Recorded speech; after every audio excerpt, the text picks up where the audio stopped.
Salut à toi, bon je te fais un topo rapide. Aujourd'hui on a été appelé chez un client parce qu'on a une petite fuite au niveau d'une cheminée. Donc probablement l'hébergement de cheminée. Cette chose qui est juste là, c'est l'entourage en fait de la cheminée. Bon, comme tu peux voir, la fuite elle est bien ici hein. En fait ce qui se passe c'est que le béton est complètement cassé. Du coup l'eau ruisselle le long du conduit inox comme tu peux voir ici. Et donc, du coup le client a une fuite à l'intérieur de sa maison. On a aussi pas assez de dégagement ici comme tu peux voir. Normalement on est censé avoir une coupe ici avec une tuile coupée pour ramener l'eau ici. Bon allez, je te laisse, je te montre l'hébergement cuivre. Donc ce qui va se passer c'est que je vais déjà démonter tout ça. Je vais déjà péter toute la moraine. Et on se retrouve une fois que tout est démonté. Bon, comme tu peux le voir, l'hébergement il est complètement démonté. Donc on a tout le cuivre là, donc tout le dépôt de cuivre qui restait. Donc du coup là, un petit coup de balai pour nettoyer proprement. On va redéfaire un tout petit coup la bande porte-solin, enfin le solin, pour histoire d'avoir quelque chose d'assez propre. Et ensuite on va prendre nos mesures. On va faire la bavette avant, les goussets, nos rangs de noquets ainsi que la bavette arrière. Je te montre tout ça. Bon, une fois tout ça terminé, donc une fois le coup de propre passé, je viens présenter ma bavette avant. Ensuite, je vais mettre deux pattes à l'avant pour tenir ma bavette. Je vais venir couper de chaque côté 10 cm, donc pour la taille du noquet. Rien de bien compliqué jusque là. Une fois cette étape terminée, je vais venir présenter mes goussets. Donc les goussets, c'est les deux petits trucs que tu vois là que je suis en train de tracer. Donc ils vont venir de chaque côté donc pour assurer une étanchéité parfaite.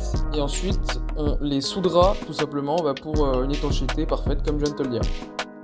Je viens les tracer en position de chaque côté pour avoir du coup la bonne position pour pouvoir les souder. Une fois qu'on est descendu en bas, donc avec les deux goussets plus la bavette avant, on va venir tout simplement les souder. Donc je te montre vite fait comment on fait. Si tu veux, je te ferai une autre vidéo pour te montrer comment on soude. Donc ça pourrait être intéressant et ça pourrait surtout t'intéresser si tu t'intéresses à la couverture et à la zinguerie.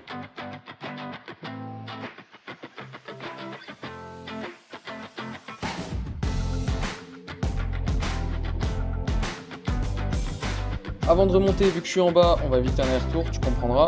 Je vais venir fabriquer mes noquets. Donc c'est tout simplement une bande d'1 mètre. Donc c'est des noquets de 10 par 10. Et je vais venir tout simplement les couper dans ma bande. Une fois remonté, je viens présenter ma bavette, la mettre dans les pattes et on peut les replier du coup définitivement parce qu'elle va plus bouger. La bavette avant terminée d'installer, je vais m'attaquer directement à ma rive à noquet. Donc il y en a deux, une de chaque côté. Et donc je vais alterner entre noquet, tuile, un rang supplémentaire, noquet, tuile, un rang supplémentaire, en alternant aussi avec entière demi sur les tuiles. Donc là, comme tu peux voir, j'ai ma première rive qui est terminée. Donc il me reste plus qu'à faire le dégagement là-haut. Donc là, sur ma tuile ici, donc coupé à 4 cm. Pour faire un bon petit dégagement quand même.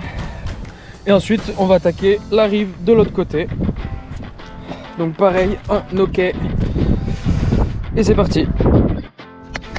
Donc une fois que mes rives à noquet des deux côtés sont terminées, je vais pouvoir venir mettre ma bavette arrière. Donc là, comme tu peux voir, je termine avec un noquet. Donc au lieu de souder un gousset, j'ai soudé directement le noquet sur la bavette arrière. Donc ça va me faire office de gousset. Je vais te montrer ça de l'autre côté. Voilà, comme tu peux voir, la même chose de ce côté là. Ensuite on va faire une taille en biais pour le sens de l'eau et voilà tout. Ensuite on mettra une tuile qui viendra ici, on fera un dégagement de 4 cm et le rendu dessus sera écorné comme en bas. Ok, donc une fois terminé, je te montre tout ça.